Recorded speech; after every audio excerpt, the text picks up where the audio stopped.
ಏನು ಹಾಳಾದ ಮಳೆಯಪ್ಪ. ಮಕ್ಕಳ ಎಲ್ಲ ಬಂದಿದ್ದೀರಾ?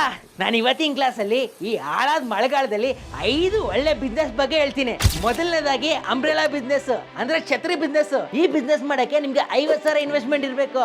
ಆಮೇಲೆ ಈ ಬಿಸ್ನೆಸ್ ಇಂದ 20 ರಿಂದ 50% ಪ್ರಾಫಿಟ್ ಮಾರ್ಜಿನ್ ಬರುತ್ತೆ. ಎರಡನೇದು ಮಸ್ಕಿಟೋ ನೆಟ್ಸ್ ಬಿಸ್ನೆಸ್. ಈ ಬಿಸ್ನೆಸ್ ನ ನೀವು 25,000 ಸ್ಟಾರ್ಟ್ ಮಾಡಬಹುದು. ಆಮೇಲೆ ಈ ಬಿಸ್ನೆಸ್ಗೆ ನಿಮ್ಗೆ 20 ರಿಂದ 40% ಪ್ರಾಫಿಟ್ ಮಾರ್ಜಿನ್ ಬರುತ್ತೆ. ಮೂರನೇದಾಗಿ ರೈನ್ ಕೋಟ್ ಮತ್ತೆ ರಬ್ಬರ್ ಬೂಟ್ ಬಿಸ್ನೆಸ್. ಇದನ್ನ ಮಾಡಕ್ಕೆ ನಿಮ್ಗೆ 1 ಲಕ್ಷ ಇನ್ವೆಸ್ಟ್ಮೆಂಟ್ ಬೇಕು.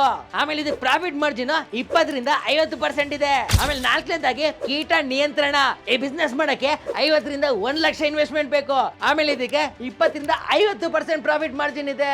ಆಮೇಲೆ ಕೊನೆಯದಾಗಿ ವಾಟರ್ ಪ್ರೂಫಿಂಗ್ ಬಿಸ್ನೆಸ್ ಅಂದ್ರೆ ಜಲ ನಿರೋಧಕ ಬಿಸ್ನೆಸ್. 5 ಲಕ್ಷದಲ್ಲಿ ಈ ಬಿಸ್ನೆಸ್ ಸ್ಟಾರ್ಟ್ ಮಾಡಿದ್ರೆ ನಿಮ್ಗೆ 20 ರಿಂದ 40% ಪ್ರಾಫಿಟ್ ಮಾರ್ಜಿನ್ ಸಿಗುತ್ತೆ.